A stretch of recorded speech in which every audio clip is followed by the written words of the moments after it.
Are you completely nuts? We need all three, otherwise we'll be embarrassed in front of everyone, my mother snapped, demanding a 1.5 million ruble vacation package, a car, and diamonds. I toiled for 3 years to earn 300 grand a month for the family. My brother and sister called me a greedy person, and my parents were ungrateful. So I just went and cut them off. And what happened next was jaw-dropping. Well, here we go. My name is Senya. I'm 38, and I own a fairly successful antiques workshop in Kaliningrad. Although it wasn't always like this. I started this business many years ago with my ex-husband, Andre. But 3 years ago we divorced, and we had to split everything equally according to a notary agreement.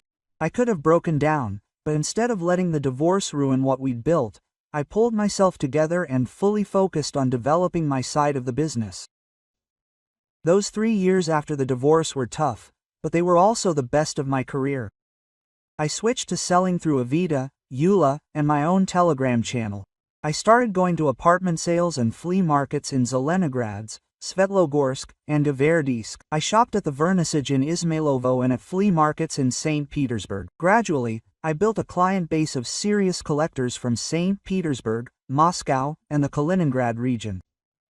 Now I was earning more than I could have imagined when Andre and I first opened the shop. But here's the thing. Success comes with expectations. My family, my elderly parents, my younger brother Denis, 35, and sister Lena, 32, have gotten used to me being the family moneymaker over the years. I transferred money to my parents' mortgage every month, and it wasn't a small sum, 180,000 rubles per month. Plus, I paid for their medical expenses, which were growing like crazy. My father has diabetes, my mother has arthritis. Neither of us had voluntary health insurance, so we had to add on top of that for private clinics and medications. Then there was Dennis. A couple of years ago, he took out a loan for a Toyota Hilux pickup, which he clearly couldn't afford. Guess who ended up making the monthly payments? That's right, me. Another 65,000 rubles came from my account every month. Elena rented a nice apartment in the center of Kaliningrad on Leninsky Prospect. The rent was 55,000 rubles per month. She apparently worked in some marketing firm, but apparently didn't earn enough to cover her own rent. So, I covered that. All in all, I spent over 300,000 rubles a month just to keep the family afloat. But I thought, well, so what? That's how it's supposed to be. I'm family. I have money, and they need help. It's logical, right? One Tuesday afternoon, I was sitting in the workshop, sorting through papers, and then the computer beeped, a new WhatsApp message from my mother. Subject: a gift list for a 40th wedding anniversary. I opened it, expecting something modest, but there were ideas for dinner at a restaurant or a bouquet of flowers. Instead, a shopping list from hell appeared in front of me. The message was divided into 2 parts. At the top were modest gifts, marked in brackets for purchase by Denis and Lena. A set of kitchen utensils, a coffee maker, a microwave, a few decorative pillows. Regular anniversary gifts totaled about 10,000, no more. But then came a second section, special gifts. And my name was in brackets. This list had exactly 3 items. A trip to the Maldives for 1.5 million rubles. New a mid-range Kia Sportage. Diamond earrings. I read it 3 times to make sure I wasn't going crazy. My parents wanted me to buy them a $500,000 vacation, or a car, or diamond earrings for their 40th wedding anniversary, while Denis and Lena were supposed to chip in for a coffee maker. I felt dizzy. I felt sick, a little nauseous. I told my assistant I was leaving early and drove home in a daze. At home, I made myself some mint tea and tried to calm down before calling Mom. Did I misunderstand something? Was this even a joke? Hi, Mom. Kasiusha. Oh, I'm glad you called. I got the message. I'm happy for us. Yes, Mom, about him. I wanted to talk to you about this gift list. Oh, wonderful. I thought you'd call. Dad and I are so excited about all of this. Mom, I can't buy things like that expensive gifts. A trip to the Maldives, a new car. That's millions. Her voice immediately became sharp. Senya, You have a very successful business. Everything is going so well for you. These gifts won't even affect what you earn. I took a deep breath. Okay. I want to do something nice for you and Dad. Choose one thing from the list, I'll buy it. Then she laughed. Not joyfully, but somehow angry, condescendingly. Are you completely crazy? We need all three, otherwise we'll be embarrassed in front of people, she snapped. For a few seconds, I was in shock and couldn't utter a word. All three. Mom, did I hear you correctly? You want the trip, the car, and the earrings? Of course. Your dad, Dennis, Lena, and I discussed this, and we all agree that it would be appropriate. Appropriate? Mom, that's 4 million, if not more. Senya, you owe us. We gave you life. We raised you, we supported you. Now it's your turn to take care of us properly. Mom, I've been working since I was 16. I got a state-funded place and studied on my own. I built a business from nothing with my ex-husband. You didn't pay for any of it. Don't you dare talk to me like that. You're arrogant, selfish, and greedy. After everything we've done for you, Mom, I already help you every month. I pay your mortgage and your medical bills. It's the least you can do. And if you don't give us what we want for our anniversary, then don't even come to the anniversary. You're not invited. The connection was lost. I sat there, holding the phone in my hand, staring blankly at it, as if it could explain what had just happened. An hour later, the phone started vibrating with messages. Dennis wrote, Keisuke, what's wrong with you? Just buy them all this. Then Lena, seriously, you'll be selfish because of Mom and Dad's anniversary. Then again, Dennis, you make a ton of money. What are you complaining about? And again, Lena, they raised us. The least you can do is make their 40th special. I put my phone down and opened my laptop. A week ago, I agreed to pay for their anniversary dinner at a restaurant on Leninsky Prospect. I had already made a deposit, 300,000 rubles for 30 people. The banquet was supposed to take place in 3 weeks.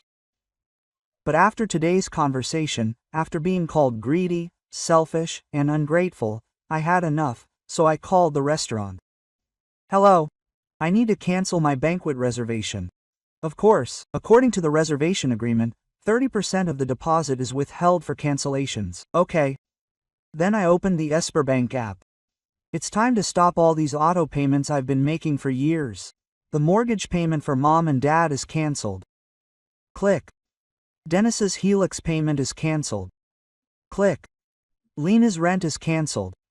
I took screenshots of each cancellation and sent them to Dennis and Lena in separate messages, and then to my parents. Since I'm so selfish and greedy, I thought you didn't need my money anymore. Then I turned off my phone and went to bed. When I woke up the next morning, I immediately reached for my phone. The screen was completely covered in notifications. Missed calls, messages, voicemails. I received dozens of messages from my parents, brother, and sister. Mom wrote, Senya, what have you done? Call me immediately. Dad sent one. This is outrageous. You can't just abandon your family. Dennis left a voicemail. Are you crazy? I have to make the truck payment tomorrow. Lena scribbled, Kasyusha, I'm going to be evicted. You can't just stop paying me rent. Dennis wrote, this is so low. We're your family, after all. Lena recorded a voicemail. Mom's crying. Dad's having chest pains. So, did you get what you wanted? The messages kept coming, getting crazier with each hour. But I didn't feel bad about it. On the contrary, I felt relieved. For the first time in years, I wasn't worrying about everyone else's bills. I made myself some coffee and got ready for work, like any other day. But at about 9 a.m., I heard a loud knock on the apartment door. Quote, Senya, open up, we need to talk, Mom's voice rang out. I looked out the window and saw 3 people, Dad, Dennis, and Lena. They were standing downstairs at the entrance, waiting, and Mom, it seemed, had gone upstairs and was pounding on the door. Quote, I don't want to talk to you, I shouted through the door. Kasyusha, please, my father's voice came from below. Let's discuss this calmly. There's nothing to discuss. You've made it clear how you feel about me. Quote. Then Lena intervened. Her voice immediately went to her temple. Kasiusha, I can't pay the rent. The landlord is going to evict me. Then maybe I should find a better job? Quote. I snapped. Dennis didn't stay away either. I have to make a payment on the truck tomorrow. I'll lose my helix. You should have thought of this before calling me greedy and selfish. Quote. Mom burst into loud tears. Kasiusha, we're your parents. You can't leave us like this. Quote. I turned around and went into the room. I turned the music up louder and tried to concentrate on work emails. They continued knocking and begging for about an hour until they finally gave in and left. The next few days passed surprisingly calmly. I went to work, talked to clients, sorted through the goods. It was strange not to worry about which member of the family needed money this time for another emergency. Strange, but good. On Friday, I was sitting in my office in the workshop when my assistant knocked on the door. Senya, your parents are here to see you, they want to talk. I sighed. I didn't want them to make a scene in front of the clients, so I nodded. Let them pass. Mom and Dad came in. They looked tired and dejected. Mom's eyes were red. She had clearly been crying. Can I sit down? Dad asked. I pointed to the chairs opposite the table. Let's hurry, I have to work. Mom immediately burst into tears again. Kasiusha, we were wrong to ask for all these expensive gifts. We discussed it and decided that one of them would be enough. Either a trip to the Maldives, or a car, or diamond earrings. Just choose one. I froze for a moment, looking at them, and then I burst out laughing. I couldn't hold back. The whole situation was so absurd that I laughed until I cried. They stared at me as if I was crazy. What's funny? Dad frowned. I wiped my eyes and tried to catch my breath. You still don't get it? Yes. I'm not buying you anything. Not a trip, not a car, not earrings, nothing. Mom theatrically grabbed her chest. You're breaking my heart, Kasiusha. Mom, I've been paying your bills in private clinics for years. I know there's nothing wrong with your heart.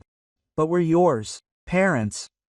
Yes, and I supported you for many years while you took it for granted. I've had enough. What about the anniversary banquet? Dad spoke up. I canceled the restaurant reservation. Think of your own celebration. Mom gasped when she canceled. But we invited 30 people. Then you better start planning something you can really afford. Kasiusha, please. No, I want you both to leave my office immediately and don't you dare bother me at work anymore. They left, but I heard Mom sobbing in the hallway. For the next 2 weeks, my phone rang incessantly. Each relative took turns trying to reason with me. Aunt Sveta asked me, Kasiusha, how can you be so cruel to your elderly parents? Cousin Misha said, Keisuka, they raised you. You should change your mind. Cousin Lisa said, your parents are so offended. You make so much money off those antiques of yours. I hung up every time. I wasn't interested in hearing their opinions about my money and my decisions. And then my parents' wedding anniversary came and went, 40 years together. They didn't say anything that day, and that was fine with me. But the next day, I got curious, so I went on vKontakte, opened Lena's page, and found photos from the anniversary celebration. It was nothing like what they had originally planned. The photos showed a small group of about 10 people in their parents' living room. On the table was home-cooked food, crab salad, herring under a fur coat, a cake from Victoria, and cheap balloons with garlands from Fixed Price. Under the photos, Lena wrote, a modest celebration of my mom and dad's 40th wedding anniversary. It had to be modest. Some have forgotten what family is. I laughed out loud at the last phrase. Forgotten what family is. Seriously. But honestly, looking at the photos, everyone looked quite happy. The parents were smiling. The relatives who came over seemed to be having a good time. The food looked decent, even if it wasn't from the restaurant on Leninsky Prospect. Perhaps this is exactly how their anniversary was supposed to go. A family celebration that they planned and paid for themselves, instead of expecting me to finance their extravagant dreams. 2 months passed after the anniversary, and honestly, those were the calmest 2 months in recent years. Without constantly worrying about the family's bills, I could fully focus on the business. I closed 3 large deals, including selling a pre-war Königsberg Art Deco dining set to a collector from St. Petersburg for 1 million rubles. The 300,000 a month that I used to send to my family now quickly accumulated. I could invest it back into the business or save it for myself. It was incredible. On Thursday evening, I was returning from work and saw my parents' old Honda parked at the entrance. They were both sitting in the car and waiting for me. As soon as I pulled up, they got out and headed towards me. "Kasiusha, we need to talk," said my father. He looked older than I remembered, and noticeably tired. "What do you need?" Mom came closer. "We have big problems. We can no longer pay the mortgage. The bank sent a claim. They are going to file a foreclosure lawsuit. They can sell the house." They both looked genuinely upset, but I didn't believe a word of it. "Interesting," I said, getting out of the car, "because for the last 3 years, while I was paying off your mortgage, you were saving money that you could have spent on the mortgage yourself." My father shook his head. "We didn't save that much." "True, because 180,000 a month for 3 years is almost 6.5 million rubles. Where did all this money go?" They worried. They looked at each other. "We had expenses," Mom answered vaguely. "What expenses?" "I paid your medical bills too." "Kasiusha, please," Dad said. "We'll lose the house." I crossed my arms over my chest. "You know what? Even if you've spent every penny, you still have options. Remember that dacha in St. Podgevsky that I helped you buy 6 years ago?" Their faces immediately changed. "So what?" Mom became wary. "Sell it. That dacha is now worth at least 8 million. That's more than enough to cover the mortgage debt." "We're not going to sell the dacha," Dad said quickly. "Then I suppose you'll lose your house." "Kasiusha, we were planning to live there when we retired." "Well, if you lose the house, you might have to move there sooner than you thought." Mom started getting upset again. "You can't just let us stay on the street. I'm not allowing you to do anything. You have a choice. You can keep the dacha and lose the house, or sell it, the dacha and keep the house. But I won't pay your bills anymore." "But we are your parents." "Yes, I helped you for years, and you took it for granted and called me selfish. That's all." I went to the entrance, went in and locked the door behind me. They stood outside for a few more minutes, but eventually I heard their car start and they drove away. Over the next few weeks, I learned what was going on with everyone from family gossip. My cousin Lisa, who never knew how to keep her mouth shut, called to tell me the latest news, even though I didn't ask her to. Lena had to get a second job. On weekends, she now works at a coffee shop near the South Station to cover the rent. She's a good girl, and Dennis is taking double shifts at a warehouse in the Moscow region. He's completely exhausted, but he wants to keep his pickup truck. That's what responsible adults are supposed to do. "Your parents are thinking of throwing out, I bought a dacha on Avita." "A smart decision," I said. Lisa seemed upset that I wasn't more concerned. "Kasiusha, aren't you worried at all?" "No, they're all doing what they should have been doing from the start, taking care of themselves." After Lisa hung up, I thought about what she'd told me. My sister was working 2 jobs, my brother was working double shifts. My parents were finally going to sell the dacha I'd helped them buy and spend the money wisely. None of them were starving, none of them were left homeless. They simply had to earn their own money instead of expecting me to pay for everything month after month. The truth is, I'd let them live like that for years. Every time I paid their bills, I made it clear that they didn't have to be responsible for their own lives. I taught them that there would always be someone to help out. But now they understood what adults have known for a long time. Nothing comes for free, it's given. Everything has to be earned. You'll have to make difficult choices about what you can and can't afford. You'll have to prioritize and live within your means. Lena was probably learning valuable skills in that coffee shop. Dennis demonstrated a genuine determination to preserve what he worked for. My parents finally decided to move into a place they could actually afford, instead of living beyond their means. Oddly enough, cutting them off from their money was probably the best thing I could have done for them. My business thrived without the constant outflow of funds for other people's needs. I hired a part-time assistant restorer, created a catalog on Avita, started a Telegram channel with lots and delivery with Deck, and even began seriously looking for a second space. The antiques business was seasonal, and in the fall, people always updated their interiors for the holidays. I had to go to sales, evaluate the goods, communicate with clients. It was nice to put all my energy into what belonged to me. One afternoon, I was arranging there were pre-war Königsberg postcards and Soviet Christmas tree decorations in the display case when the phone rang. It was Dennis. "Keisuke, I wanted to talk to you. I know things aren't right between us, but I want you to know. I don't blame you for cutting us off. It really surprised me." "Really? Really? It sucked at first, of course, but you were right. I was being lazy, expecting you to pay for my truck, while I was wasting my money on all sorts of nonsense. How are you doing now?" I asked. "It's tough, but I'm managing. I got a job as a courier on weekends. Plus, I take on extra jobs. I even earn more than before. I just had to stop thinking that your help would last forever." "Glad you realized that, Keisuke. I'm sorry I called you selfish.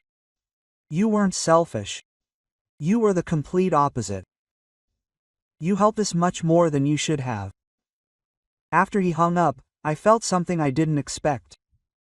Pride. Not just for myself, for setting boundaries, but also for Dennis, for pulling himself together and taking charge of his own life. Maybe this whole mess will end better than I'd hoped. Maybe the family will finally learn to stand on its own 2 feet. And maybe I can focus on building the life of my dreams without constantly worrying about other people's problems. Dennis's call was the first normal conversation I'd had with someone from the family after all this chaos and the anniversary. It gave me hope that maybe not everyone would hold a grudge against me forever. A few weeks later, I learned from Lisa that my parents had indeed sold the dacha. They got $7 million for it, more than enough to pay off the mortgage. And there was still some left over. They were no longer in danger of losing their home. Lena was still working 2 jobs, but by all accounts, she was doing quite well. Lisa mentioned that Lena had been promoted to senior specialist at her day job and was now earning more than when I was paying her rent. As autumn turned to winter, the pre-Christmas rush hit my business. December was always the busiest month. People were looking for unique vintage items for gifts or wanting to decorate their homes for the holidays. I worked all day, but I loved every minute. I was still looking for a second location. I found the perfect spot in the historic quarter near the fishing village. And with all the money I'd saved from single parenting, I had enough for a decent down payment. One evening in mid-December, I was staying late in the workshop taking inventory when I heard someone knocking on the front door. We were closed, but I saw Lena through the window. I opened the door and let her in. "Hi, Keisuke. I hope you don't mind me dropping by." "Sure, come in. How are you?" Quote. She looked around, examining the Christmas decorations and the new merchandise I had put out. "I wanted to talk to you about what happened." I gestured for her to sit in one of the antique chairs I had for sale. "I know we all treated you terribly," she began. "This anniversary was just crazy. Mom and Dad demanded expensive gifts, and Dennis and I gave them to them and called you selfish." Quote. "Yeah, it was pretty shitty. I've thought about it a lot, especially since I started working 2 jobs. I had no idea how much money you spend on us every month." "Over 300, her eyes widened. "My God, Keisuke, I never thought about it that way. I just knew you were paying my rent. But if you add it all up, you could buy yourself an apartment, go on vacation, or save for the future with that money." I nodded. "Absolutely right." I'm ashamed that I had to face reality to understand how much I took advantage of you. I'm glad you realized it. The main thing is that you realized it. Now you provide for yourself. You know, it's even nice, she admitted. Of course, working is harder, but I feel more independent, more grown up, or something. How are Mom and Dad? They're fine. They sold the dacha, just like you advised. Dad grumbled at first, but Mom said it was better than being left without a home altogether. Now they pay the mortgage themselves and are managing. Yep. Dad got a job as a consultant at his old company, working on projects. Mom is self-employed and does the accounting for several small businesses. They're really managing. We talked for another hour. Lena told me about her promotion at work, about the new apartment she can actually afford herself, and about how she's learning to budget and save money.